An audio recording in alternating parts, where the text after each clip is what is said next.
Bonjour et bienvenue à la section 3 du chapitre 4 sur les fonctions. Dans cette section, nous nous intéressons à l'instruction return qui permet de sortir de la fonction et de retourner une certaine valeur, et nous présenterons également un certain nombre d'éléments autour de cette valeur de retour. Donc le mot-clé return fournit un résultat à l'appelant, c'est-à-dire au code où on a appelé la fonction, et ce résultat est l'expression qui figure après le mot-clé return. Donc lorsque on exécute une fonction et qu'on rencontre le mot-clé return suivi d'une expression, cela interrompt l'exécution de la fonction d'une manière similaire à l'instruction break pour une boucle. Sauf qu'ici, nous pouvons retourner une valeur de retour. Alors ce qui est intéressant avec return, c'est que si votre expression n'a pas le type de retour déclaré de la fonction, par exemple ici, cette fonction est impair, doit retourner un booléen, mais on a le droit de mettre dans le return quelque chose qui est seulement convertible à un booléen et pas un booléen lui-même. Donc une des façons les plus directes, c'est d'écrire simplement valeur modulo 2.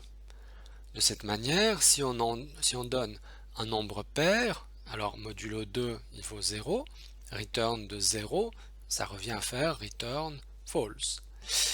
Maintenant, si valeur est impair, alors valeur modulo 2 vaut 1, donc return 1 peut être facilement converti à un booléen, même si à l'origine ici, il s'agit d'un entier. On peut aussi, si on veut être plus précis, si on veut aussi ne pas réaliser la conversion implicitement, faire tout simplement un cast explicite, donc bool de valeur modulo 2 fait la même chose. Donc ce qui est important de retenir, c'est que le type retourné par la fonction sera toujours celui qui est déclaré dans son prototype, dans sa signature. Alors, de la même manière qu'avec le break, lorsqu'on arrive à un return, on quitte la fonction en retournant le résultat, et donc toutes les instructions qui viennent après le return, dans la logique de la fonction, ne sont pas exécutées.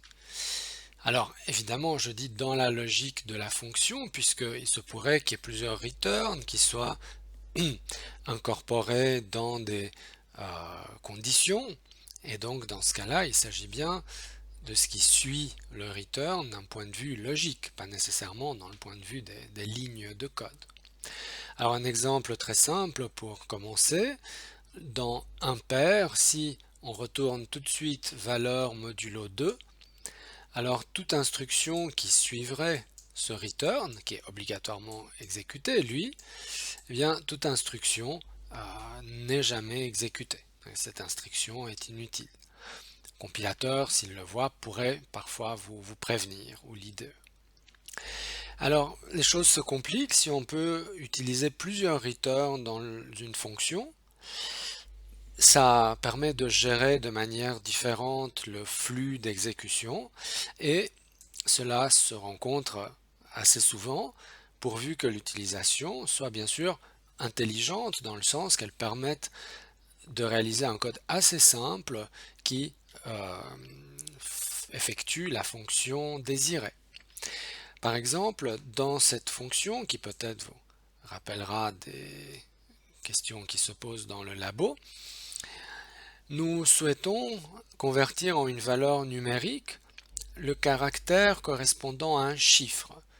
On est bien d'accord que lorsque vous avez le caractère 0, par exemple donné entre guillemets, sa valeur numérique n'est pas du tout 0. Donc il a une certaine valeur numérique dans le code ASCII. Donc on doit faire une conversion pour retourner la valeur numérique 0. Bien sûr, on pourrait imaginer aussi de le faire dans l'autre sens. Alors, on va utiliser un switch, et puis, au lieu d'utiliser des breaks pour sortir de chaque cas du switch, on utilise directement des returns. Donc selon la valeur de car, nous avons 10 cases possibles de 0 à 9 et pour chacun, nous retournons la valeur numérique correspondante. Donc si on donne à la fonction le caractère 9, eh bien, elle va retourner la valeur int 9 et ce switch fonctionne bien puisque le return à chaque fois sort du switch et aussi de la fonction. Et puis, si jamais on a donné un autre caractère, eh bien, nous n'avons qu'à retourner -1 par exemple pour codifier cette valeur.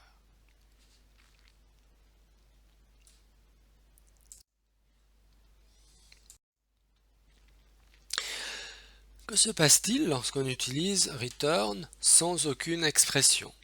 C'est quelque chose qui est autorisé.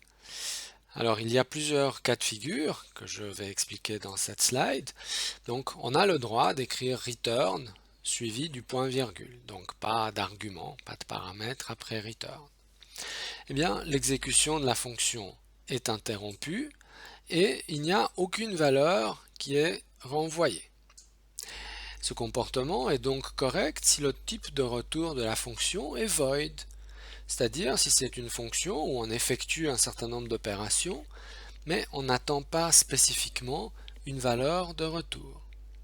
Dans ce cas-là, tout est cohérent, c'est bien un return sans paramètre qu'on doit insérer.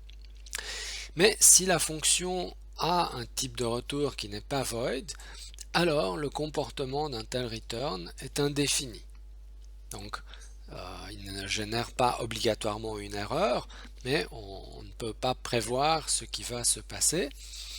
C'est pour ça que certains compilateurs vont le signaler, parce que ça peut conduire à une erreur. Donc, un cas spécial de ce return, c'est que si dans le corps d'une fonction, il n'y a pas de return, ou selon le flux d'exécution, on n'a pas rencontré de return et on atteint la fin de la fonction, donc l'accolade finale, alors c'est comme si le compilateur insérait un return sans expression. Il faut bien que la fonction retourne, le programme ne va pas échouer, mais comme le programmeur n'a pas mis de return, le compilateur en met un. Mais c'est forcément un return sans expression, donc il est utilisé implicitement et il n'a pas de valeur. Et donc, si le type de retour était void, les choses se passent comme on veut. Sinon, effectivement, il y a un comportement indéfini, donc un très grand risque que que le comportement soit erroné. Une petite exception à ce return sans expression, c'est dans la fonction main, où pour des raisons de cohérence avec le système d'exploitation, c'est un return 0 qui est utilisé implicitement. Donc dans les fonctions, il n'y a pas de raison de mettre return 0, ça embrouillerait la situation plus qu'autre chose. En revanche, dans le main, si vous oubliez le return, alors il y a un return 0 implicite, ce qui voudrait dire une exécution réussie de l'ensemble. C'est un comportement souhaité en général, donc c'est pour des raisons de cohérence que main sans return de votre part va quand même retourner 0. Alors passons à un cas un peu plus compliqué puisque jusqu'ici return fonctionne au final de manière totalement prévisible. Eh bien c'est le cas où la valeur de retour d'une fonction est un retour par référence. Donc nous avons signalé que on peut passer des paramètres par référence. Donc je vous renvoie à la section précédente.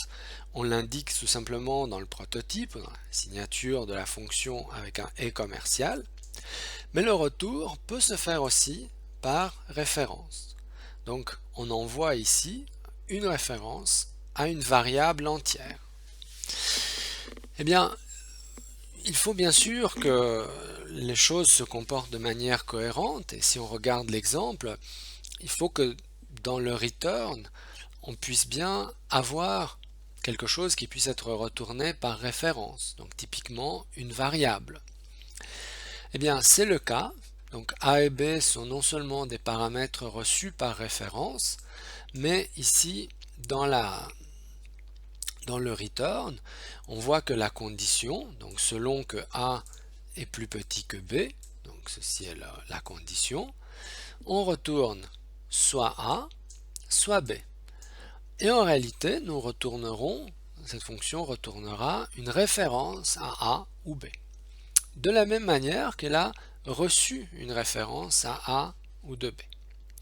Alors ça c'est important, donc quand on retourne une référence, de retenir qu'il ne faut pas retourner une référence à une variable qui risque de disparaître après l'appel de la fonction, c'est-à-dire à une variable locale.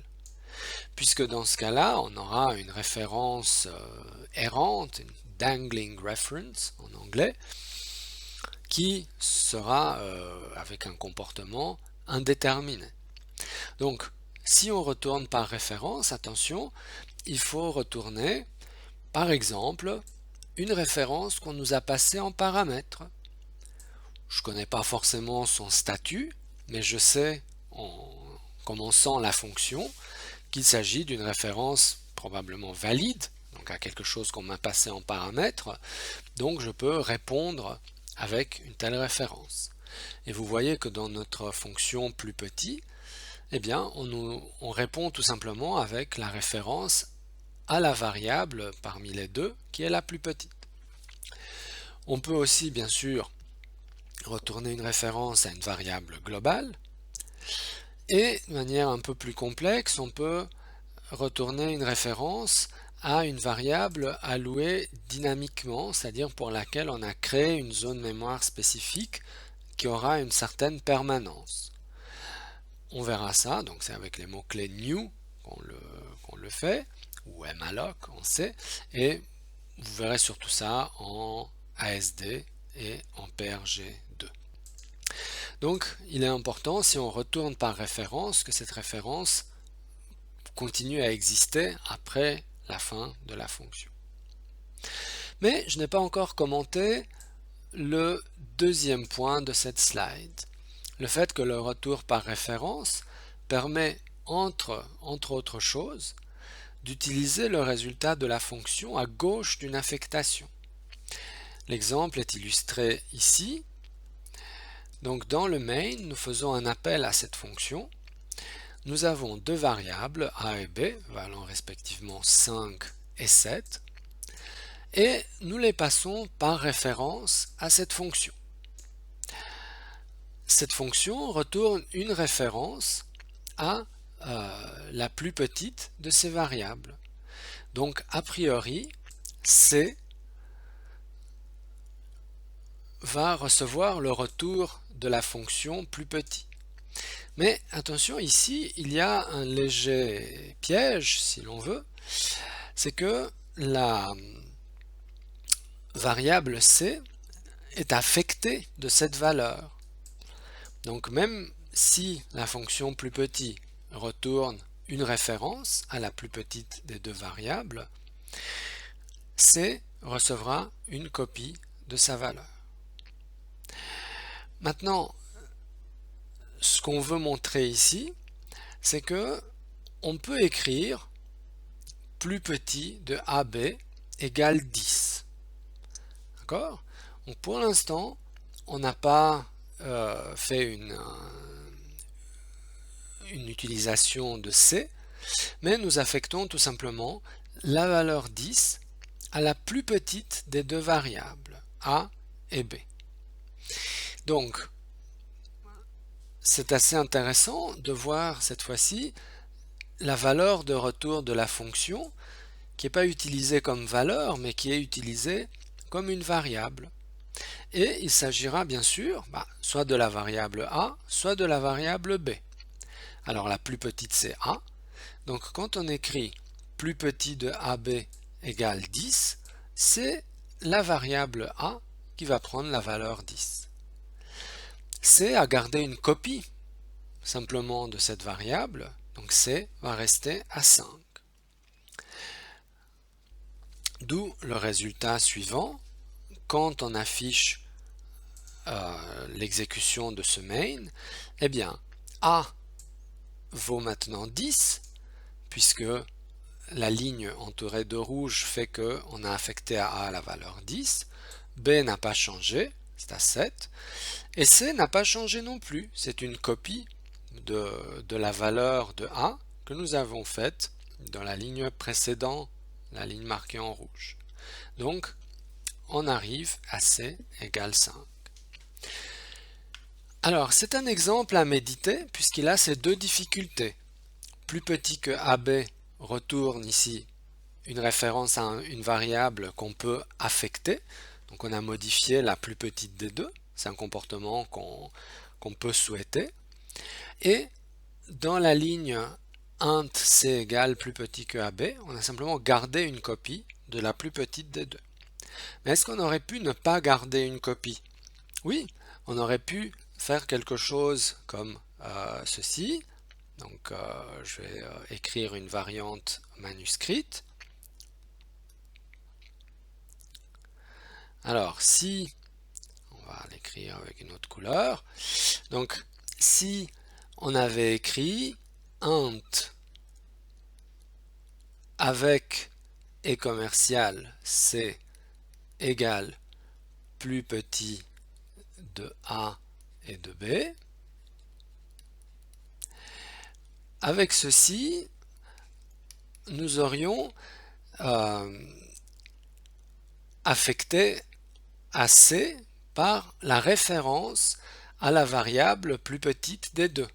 Donc, ici c'était A. Donc, avec cette affectation-là, C serait tout simplement un synonyme de A. Et donc, dans ce cas précis, le résultat final aurait été A égale 10, B égale 7 et C égale 10. D'accord? Donc, dans le premier cas, il s'agissait d'une copie. On sait dans C en copier la valeur de la plus petite variable, mais je peux aussi continuer les références. Donc plus petit que AB me retourne à une référence à une variable, une des deux, A ou B, et C peut elle-même être une référence à cette variable, donc elle sera une synonyme de A ou de B. C'est un comportement qu'on peut souhaiter, donc si on doit faire quelque chose sur la plus petite des deux, sans même la modifier, on peut créer ainsi un alias. Voilà, donc c'est un exemple à méditer dans ces deux variantes avec int c ou int et commercial c. Il y a quelques applications de ce retour par référence. Ce n'est pas juste une possibilité abstraite, mais c'est utilisé assez régulièrement. Je vais vous montrer deux exemples à ce stade. Par exemple, dans la classe string, nous pouvons obtenir une référence à une certaine position d'une chaîne, ce qui nous permettra de la modifier. Ça ne serait pas le cas si on obtenait simplement une copie du caractère dans une certaine position. Donc dans cet exemple de code, nous allons utiliser la méthode at qui s'applique aux chaînes de caractères. Alors, voici la chaîne S initialisée avec hello et l'usage des méthodes qui sont des fonctions membres d'une classe est celui qu'on voit ici avec la notation pointée. C'est-à-dire à l'objet S, j'envoie la fonction membre at qui peut avoir des arguments. Donc là, on dit que at est quelque chose qui a un argument qui s'appelle pos, qui est de type sizeT. Bon, c'est un type entier du plus grand argument possible. Alors, quand on fait s.at0, ça retourne une référence sur le premier caractère de la chaîne. Alors, ici, je vais en stocker une copie dans la variable c de type char. Jusqu'ici, je n'ai pas besoin de savoir qu'il s'agit de retour par référence, puisque j'écris c égale, ce qui de toute façon effectue une copie de l'objet. enfin ici du caractère H majuscule. Mais là où ça devient intéressant, c'est que je dispose de cette valeur C, qui est un H majuscule, et avec une fonction qu'on peut trouver dans la documentation, qui s'appelle toLower, je peux convertir ceci en H minuscule. Pour des raisons historiques, cette fonction retourne un int, je le caste en char à nouveau. Donc j'ai fait une copie du premier caractère de S, je le convertis en minuscule, et voilà maintenant l'usage du fait que at retourne une référence et que je peux me servir de ça pour modifier ce caractère. Donc s.at0 me retourne une référence sur le premier caractère de S, donc je peux le modifier, je peux dire eh bien à cette variable, si l'on veut, stocker autre chose. Et là, cette autre chose, ça sera un H minuscule. On peut évidemment vérifier ensuite que ça a bien fait la conversion vers un caractère minuscule. On peut donc placer à gauche le résultat de cette fonction puisque elle retourne une référence. Et ça, on le sait bien sûr dans la documentation, ça ne se voit pas lorsqu'on écrit la fonction elle-même. Alors, un deuxième exemple de l'utilité de retour par référence, donc on va comparer ou contraster deux choses. Alors sur cette slide, il n'y a pas de retour par référence, ne le cherchez pas. On va opposer deux choses, donc l'enchaînement de l'opérateur affectation, qui retourne la valeur affectée. Donc si on écrit D égale 5, ça retourne la valeur 5. On peut donc l'affecter plus loin à C, affecter cela à B, affecter cela à A. Cela fonctionne parce que l'affectation s'évalue de droite à gauche, et cette ligne est donc équivalente au parenthésage qui est donné dans le deuxième bloc. Alors, jusqu'ici, rien de bien particulier, mais voilà un exemple dans cette deuxième slide où les opérateurs de flux s'évaluent de gauche à droite et retournent des références sur leur premier objet. Et c'est ce retour par référence qui permet de faire l'enchaînement des arguments dans cout. Donc dans cout, on peut écrire cout opérateur de flux hello, donc afficher hello. C'est ce premier opérateur qui va s'exécuter en premier, donc c'est équivalent au parenthésage qui est donné en dessous. Et pour que ensuite on puisse continuer et enchaîner et écrire aussi la virgule, eh bien, il faut que l'opérateur de flux retourne une référence vers cout. Donc c'est bien pour ça que ça fonctionne. À chaque fois, nous avons une référence vers cet objet global qui est cout, qui est le flux de sortie. Donc, voilà, cout, en fait, admet cet opérateur avec un argument et la valeur de retour se fait par référence. Un deuxième exemple. Alors, pour être complet, mentionnons encore que les fonctions peuvent avoir une valeur de retour qualifiée de const exp, comme ici. Alors, cela est possible. Donc, si une fonction est déclarée comme pouvant retourner une const exp, notamment parce qu'elle ne va pas modifier ses arguments, eh bien, dans ce cas-là, si la fonction est évaluable à la compilation, alors son résultat peut servir à initialiser des const exp également. Donc, bien sûr, pour cela, il faut que la fonction reçoive des arguments qui sont eux-mêmes des const exp et soient elles-mêmes déclarées const exp. Attention, ce ne sont pas les paramètres qui sont déclarés dans le prototype const exp. Cela n'aurait pas de sens. Mais voilà un exemple ici. Donc prenons une fonction f qui n'a pas la déclaration const exp et prenons deux entiers, a égale 1, b égale 2. Alors eux-mêmes ne sont pas déclarés const exp, mais ils sont initialisés, donc ils sont connus à la compilation. Alors si on voulait avoir une expression C1 déclarée const exp qui est initialisée avec f de a et de b, cela est erroné. Même si on écrit directement f de 1 et 2, cela est erroné. Si on écrit g qui est déclaré const exp, mais avec les variables 1 et 2, ça reste erroné. Il n'y a qu'une version correcte, que je vais souligner en vert, qui est de dire C4, c'est une const exp entière, et elle est initialisée à la valeur g de 1, 2. Donc, pas de a ou de b ici. 1 et 2 sont, par définition, des littéraux constants. G est déclaré const exp et donc permet d'initialiser, grâce à ces arguments 1 et 2, la valeur C4. Alors, c'est quelque chose qui permet d'optimiser la compilation, en fait d'optimiser plutôt le code qui résulte de la compilation en faisant des calculs une fois pour toutes au moment de la compilation.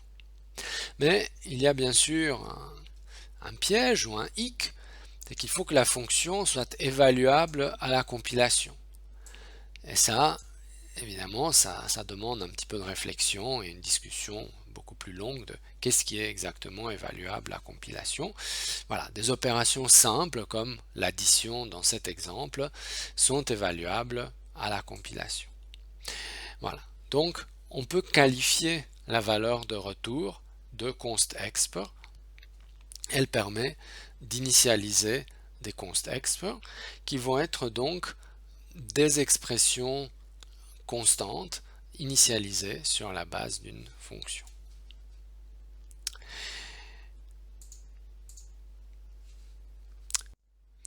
Alors, pour conclure cette section, il faudrait préciser finalement pourquoi, quand on a une référence, on peut lui affecter quelque chose. En gros, qu'est-ce qu'on peut mettre à gauche du signe égal et qu'est-ce qu'on ne peut pas mettre à gauche du signe égal. Attention, on parle bien de l'égalité simple, de l'affectation, et pas du test d'égalité, qui est totalement autre chose. Alors, on a fini par définir les choses avec des noms assez suggestifs. Donc en C++, pour distinguer ce qui peut aller à gauche d'une affectation, eh bien on a appelé ça une L-value, une left value. Left, c'est vraiment gauche par rapport à une affectation. Donc, ce qu'il faut, c'est lire la documentation et voir qu'est-ce qu'on peut mettre à gauche d'une affectation, qu'est-ce qui compte comme L-value. Ça, c'est très important dans les différents opérateurs, dans les différentes instructions du langage, qu'est-ce qui compte comme L-value. Et pour simplifier, retenons que c'est soit une variable, soit une référence à une variable, globalement. C'est ça qu'on peut mettre à gauche d'une affectation. Vous ne pouvez pas affecter quelque chose à 1 ou à 2. Il faut que ça soit une variable, A ou B, ou une référence. D'où l'exemple précédent avec plus petit, qui retournait une référence, qui fonctionnait comme une L-value. On l'avait à gauche de l'égalité. Donc une fonction qui retourne une référence peut figurer directement à gauche dans l'affectation. Et il y a bien des choses qui ne peuvent pas être affectées. En fait, disons, auxquelles on ne peut rien affecter. Donc ce qui ne peut pas apparaître à gauche, mais seulement à droite, ça s'appelle une R-value. Évidemment, quand vous évaluez une variable, vous obtenez sa valeur qui joue le rôle de R-value. C'est pour ça que si A vaut 1, vous pouvez écrire B égale A. Donc on obtient B égale 1. Mais ça, c'est parce qu'en écrivant A, ça retourne en fait sa R-value. Donc, Tout ce qui ne peut pas apparaître à gauche, mais seulement à droite de l'affectation, eh bien, comme on peut l'imaginer, les variables déclarées comme const, elles ne peuvent pas apparaître à gauche. On vous dit, attention, vous voulez affecter quelque chose à une const. Les constantes littérales, vous ne pouvez pas affecter quelque chose à 1 ou à 2. Une expression, puisqu'une expression, A plus B, ça fournit un résultat, mais ça ne fournit pas quelque chose où on peut affecter quelque chose. Et on ne peut pas non plus, pour la même raison que pour le const, affecter à une référence constante. Et il y a d'autres exemples aussi. Donc vous voyez, notamment dans l'exemple du plus petit, de la fonction plus petit, de la slide 35, on a joué sur les choses qui pouvaient être des L-values pour enrichir notre façon d'écrire du code. Donc ça, bien sûr, ces mots-clés L-value et R-value n'apparaissent jamais dans le code. C'est quelque chose qui apparaît dans la description des opérateurs et des fonctions. Voilà, donc dans cette section, on a non seulement vu le return simple, aussi le return par référence, et nous avons exploré un certain nombre de cas limites autour de ces notions, par exemple le return sans paramètres, l'absence de return, et différents exemples de retour par référence. Merci pour votre attention et à bientôt.